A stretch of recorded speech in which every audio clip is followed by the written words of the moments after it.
दोस्तों, भोले भंडारी। आज दिनांक 26/9/2020। आज का हमारा सब्जेक्ट हम थोड़ी देर में बताएंगे।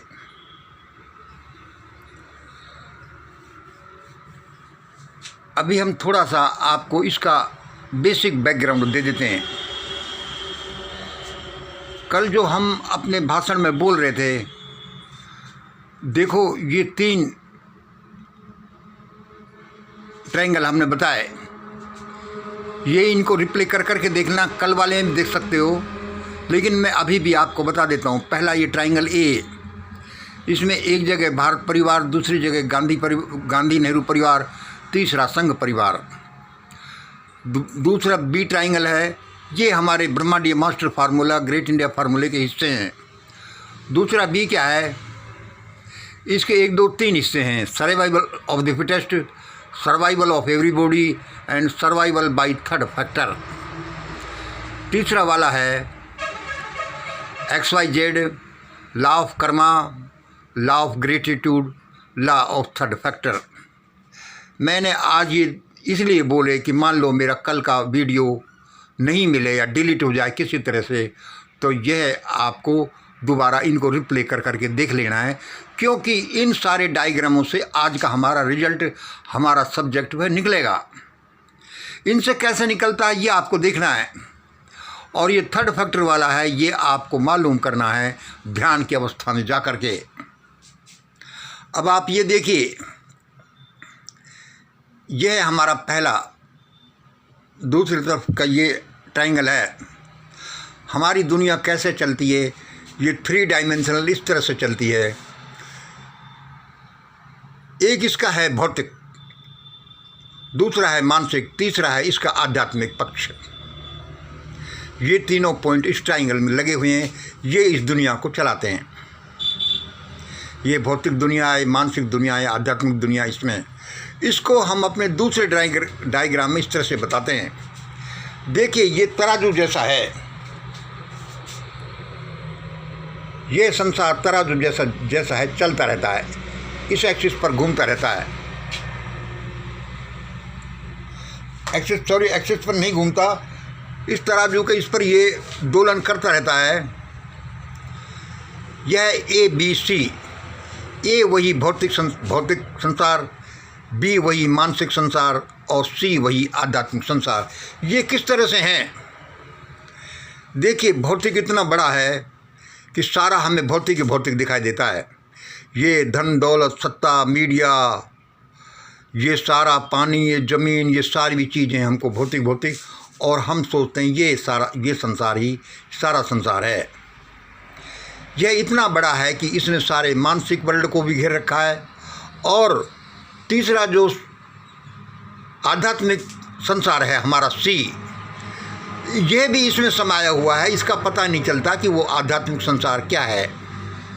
देखिए, यह C, यह बिल्कुल शांत है, यह शून्य है, यह अदृश्य है, ये चुपचाप है, लेकिन ये है जीवंत,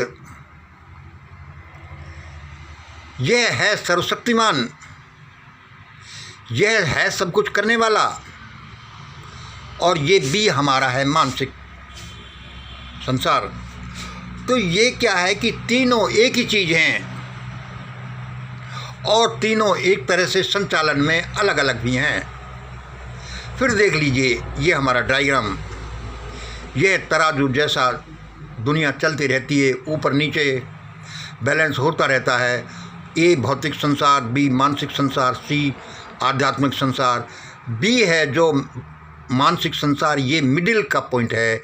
यह इन दोनों को कनेक्ट करता है। वैसे तो तीनों एक दूसरे से कनेक्ट ऐसे रहते हैं जैसे ऊपर हैं, लेकिन इसके उद्वेलन से, इसकी तरंगों के ऊपर नीचे होने से ही भौतिक और मानसिक संसार में परिवर्तन होता है। ये एक्टिव होते हैं। यह आपने देखा। इसको आप हमारे तीसरे डायग्राम में ये देखिए कि ये इस तरह से हैं लगभग। ऊपर ही ऊपर हमारा भौतिक संसार A, इसके बीच में है B और नीचे नीचे सी मानसिक अति मानसिक आध्यात्मिक संसार। देखिए भौतिक संसार में ये वेव्स कितनी लंबी ऊंची ऊंची उठ रही हैं, और ये ऊंची वेव्स के उठने की वजह से हमें ये भौतिक संसार ही दिखाई देता है। इससे नीचे हमारा मानसिक संसार है, जो मानसिक संसार आध्यात्मिक दुनिया को और भौतिक दुनिया को जोड़ता है। इसमें भी वेव्स हैं, लेकिन थोड़ी छोटी छोटी। नीचे जो हमारा आध्यात्मिक संसार है वह बिल्कुल स्टिल है, शांत है, चुपचाप है, लेकिन सबका आधार है, सर्वशक्तिमान है। सर्वशक्तिमान तो ये तीनों ही हैं, और तीनों एक ही चीज़ के अलग अलग पहलू हैं। एक नहीं तो दूसरा नहीं, दूसरा नहीं तो तीसरा भी नहीं। देखिए आज जो हम बोलने जा रहे हैं हमारा सब्जेक्ट, उसमें ये सारे इनसे रिजल्ट डिड्यूस होंगे, कंक्लूड होंगे, इनसे पता चलेंगे कि यह जो पहला हमारा ट्रायंगल है, यह दूसरा है, यह तीसरा है। यह इस तरह से आप दोबारा देख लीजिए, कल वाले में भी देख सकते हो। और ये पहला नंबर है, यह दूसरे नंबर का डायग्राम है दुनिया को बताने वाला, और ये तीसरे नंबर का। अब हम चौथे नंबर के डायग्राम में चलते हैं, जो कि जिस बारे में हमें बोलना है, और जो हमारा मेन पॉइंट है कि भारत में आज जो हलचल चल रही है ये हमको कहाँ ले जाकर छोड़ेगी, ये अच्छा करेगी कि बुरा करेगी। लोग डरे हुए हैं कि हम गुलाम होंगे, कि हम मारे जाएंगे, कि हमको खाना मिलेगा कि नहीं मिलेगा, वगैरह वगैरह। आज जो भारत में हलचल चल रही है, तो देखिए भारत की सामाजिक संरचना को समझ लीजिए 4 नंबर के डायग्राम में। ये जो है ऊंचाई को बताती है, कोई कितना हाइट पर है। यह उनके विस्तार को बताती है कि कोई कितना है। यह जो ए पॉइंट है, ये जो सवर्ण लोग हैं, ये बहुत अपनी संपन्नता में, पैसे में, शिक्षा में, सत्ता में बहुत ऊपर हैं।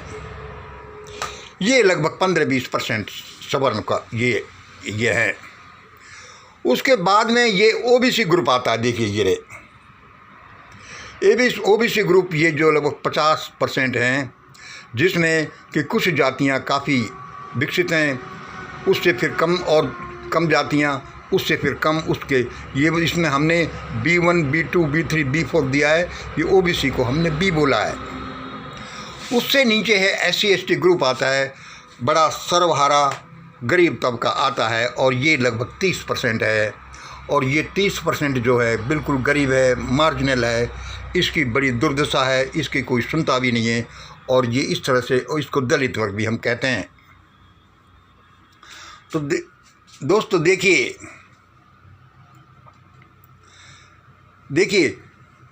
ये जो हमारा सिस्टम है ये मनुवाद से निकला, या जो भी संरचना हमारी आई, ये जातिवाद की समस्या इसमें ये बन गई है। ये जातिवाद की समस्या की वजह से धन का संचरण अपने अपने ग्रुप में, अपनी अपनी जातियों में ही होता रहता है। यह ऐसे ही समझ लो कि शरीर में खून का जो संचरण है वह यूनिफॉर्म तरीके से नहीं हो, और शरीर के हिस्सों को बांध दिया जाए कि यहाँ पर कम खून जाएगा, यहाँ पर और भी कम जाएगा, यहाँ नहीं जाएगा, और यहाँ ज़्यादा जाएगा, और वह शरीर पैरालाइसिस की तरह से हो जाएगा और वह काम नहीं करेगा। इसी तरह से भारत का जो समाज है वह लकवाग्रस्त हो गया, और हमारी गुलामी का कारण यही रहा।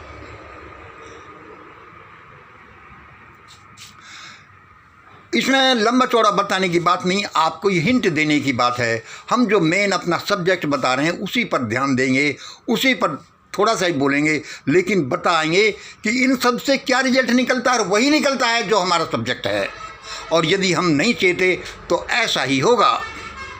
देखो 4 नंबर के बाद जो हमारी जो संरचना थी, जिसको वैदिक सिस्टम समझो, मनुवादी सिस्टम समझो, जाति व्यवस्था, वर्ण व्यवस्था समझो, उसके आधार पर क्या हुआ, हजारों साल से हमारा समाज चलता रहा। सारा धन, सत्ता, शिक्षा, व्यापार कुछ लोगों के हाथों में केंद्रित हो गई। जब भारत आज़ाद हुआ तो कुछ लोगों ने ही फ़ायदा उठाया और बाकी लोग ऐसे के ऐसे ही बने रहे। जब देश में शिक्षा का संचार हुआ और ये हुआ कि भाई हमें भी अपने अधिकार चाहिए मंडल कमीशन इत्यादि की वजह से, तो क्या है कि बहुत भ्रष्टाचार हुआ और लोग, छोटे लोगों को या ये समझ लो पिछड़ी जातियों को अपना हक नहीं दिया गया। अब वो थोड़ा थोड़ा जो चल रहा था वो चल रहा था, लेकिन 2014 के बाद में जो भयानकता देश में देखने को मिली वह यह थी कि फिर वही पुराना सिस्टम लागू कर दिया जाए, वर्ण व्यवस्था का, जाति व्यवस्था का, मनुवादी सिस्टम। भाई इसके लिए क्या करें, वरना देश के शासकों को खतरा पैदा हो जाएगा।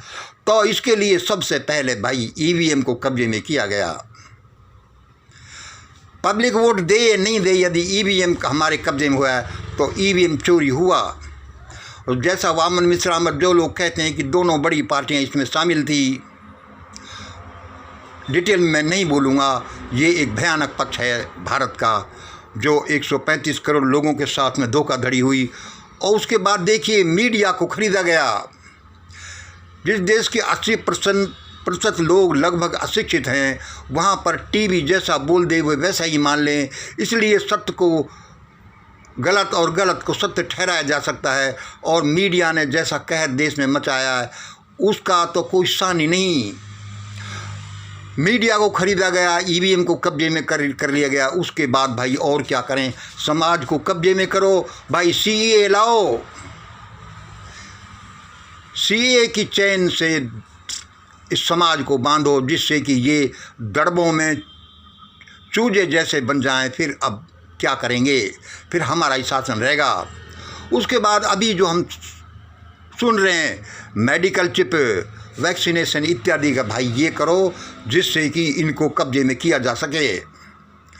उसके बाद भाई और कुछ बचा, उस कसर तो नहीं रहेगी भाई, ये कृषि विधेयक ऐसे लाओ जिससे कि इनसे ये भी ले लिया जाए। इसके अलावा जो पब्लिक को धनहीन, शिक्षाविहीन और शस्त्रविहीन बनाने का जो कार्यक्रम जो पहले से ही 70 साल से चल रहा था और 2014 से ज़्यादा चलने लगा, वह तो चल ही रहा है।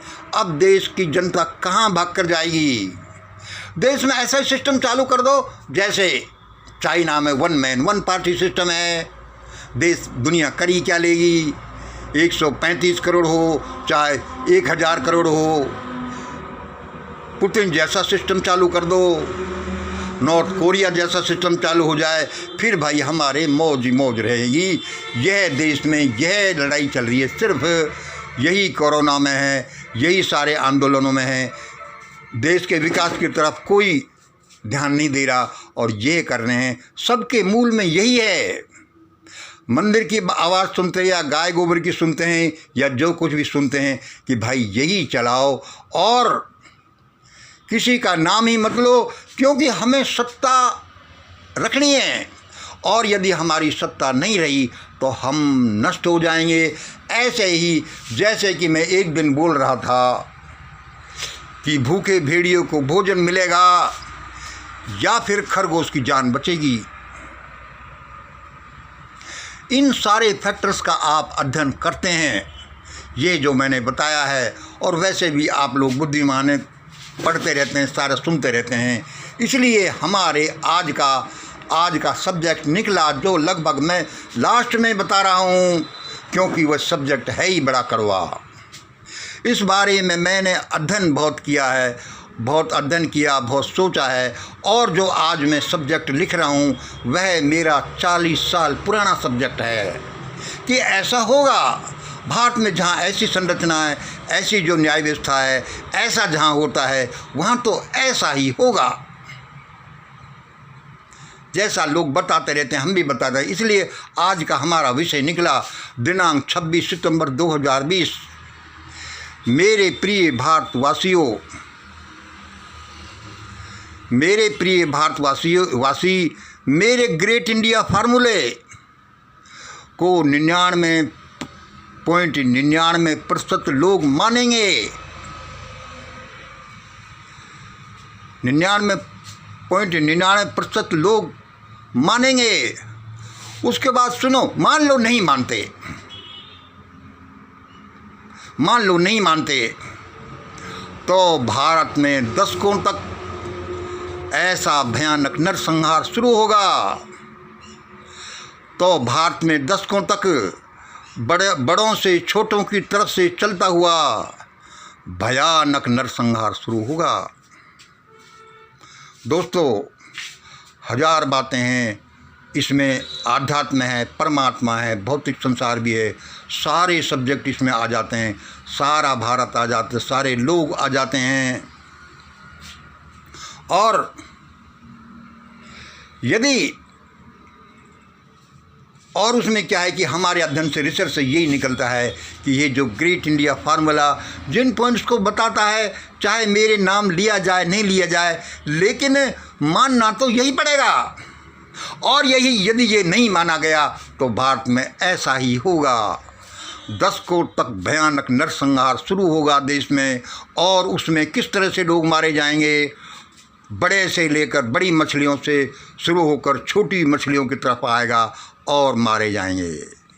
हम पहले भी एक दिन एक वीडियो में बोल रहे थे कि भारत में अब ऐसा हो सकता है कि हजारों साल तक किसी तालाब में बड़ी मछलियों ने छोटी मछलियों को खाया। जब समय बदलता है, जब परमात्मा का व्हील चेंज होता है, वह पहिया आगे बढ़ता है, तो ऐसा भी हो सकता है कि उस तालाब में जाल डाला जाए जिसमें बड़ी मछलियां पहले पकड़ी जाएं और छोटी बाद में। अब हमारा इसमें एक एक्सप्लेनेशन ये बच गया। छठा नंबर का जो ये हमारा है, 5 नंबर तक हमने बताया कि किस तरह से देश की जनता को गुलाम बनाने का जो षड्यंत्र चल रहा है। भाई लूट, भाई भ्रष्टाचार, सारा धन शिक्षार्बो, EVM, media purchasing, CAA, medical chips, अब 3 कृषि विधेयक और ये सारा जो भ्रष्टाचार चल रहा है। अब इसमें देखिए लोग क्या कर रहे हैं, हम क्या कर रहे हैं। ये 6 नंबर का डायग्राम देखिए। भारत की सामाजिक संरचना इस तरह से हेटेरोजीनियस है, उस वजह से ऐसा हो रहा है। क्या हो रहा है ये देखिए।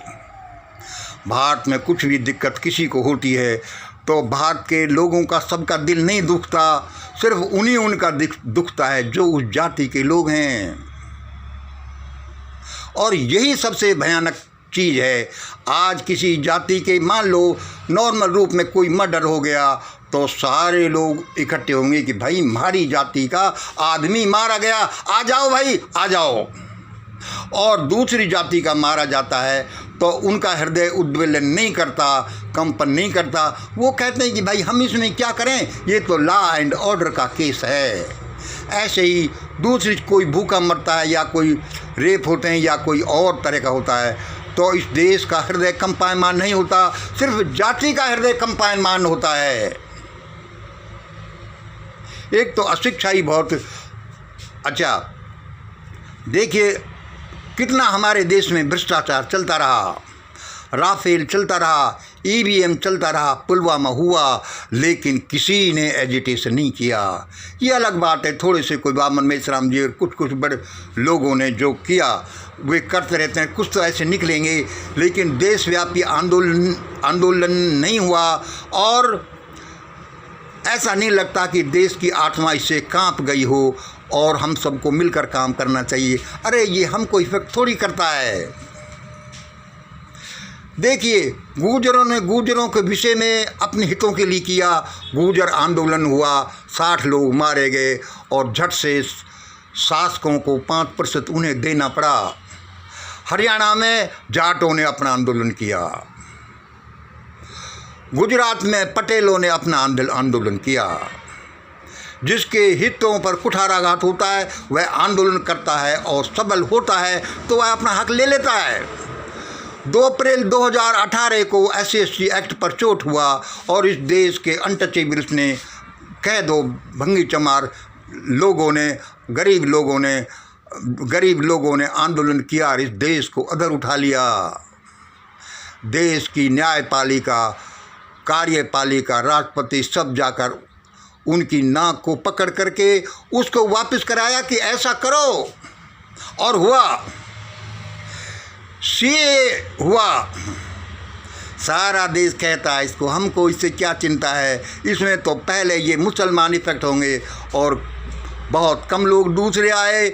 शाहीन बाग की दादी आई, शाहीन बाग की बीबी आई, और कैसा आंदोलन चला, कितना अच्छा, जिसमें आज तक भी ये लोग सीए का नाम नहीं लेते और लेंगे भी नहीं। मजदूरों का पलायन हुआ, कितना भयानक, सारे देश ने देखा, लेकिन किसी के कानों पर जूं नहीं रहेंगी। थोड़ी बहुत लोग करते रहे, चर्चा करते रहे, हम जैसे लोग, और कोई नो नेशनल मूवमेंट हुआ, कोई देशव्यापी आंदोलन नहीं हुआ कि ये तो बहुत गलत हुआ है। अब 3 कृषि विधेयक आए हैं। उसी कड़ी में जब ये 3 कृषि विधेयक आए हैं, तो अब किसान सड़कों पर है, और उस किसानों में भी विशेष रूप से जो ज़्यादा ज़मीन के मालिक हैं, जाट, गुर्जर, अहीर और ये जो है पटेल, और ये जो जिनका कि ज़्यादा कुठाराघात होता है, वे सड़कों पर है। गरीब आदमी, दुकानदार या और लोग फिर नहीं निकल रहे। भाई ये तो इनके लिए है। इसलिए देश की सबसे बड़ी समस्या यह है कि हम एक देश नहीं, हम भारत एक अनेक देश हैं, जितनी जातियां इसमें उतने ही देश हैं। अरे ये हमारा है, हमारा नहीं है। अब जब जागरण हो रहा है, जब पता चल रहा है कि पिछला कितना ढकोसलापना हुआ और इन लोगों ने कितने अन्याय अत्याचार किए, अब ये सारे एजिटेशन करने वाले, ये 2 अप्रैल वाले, ये सीए, शाहीन बाग की दादियाँ, ये किसान, ये मजदूर, ये बेरोजगार, सभी इकट्ठे हो जाएंगे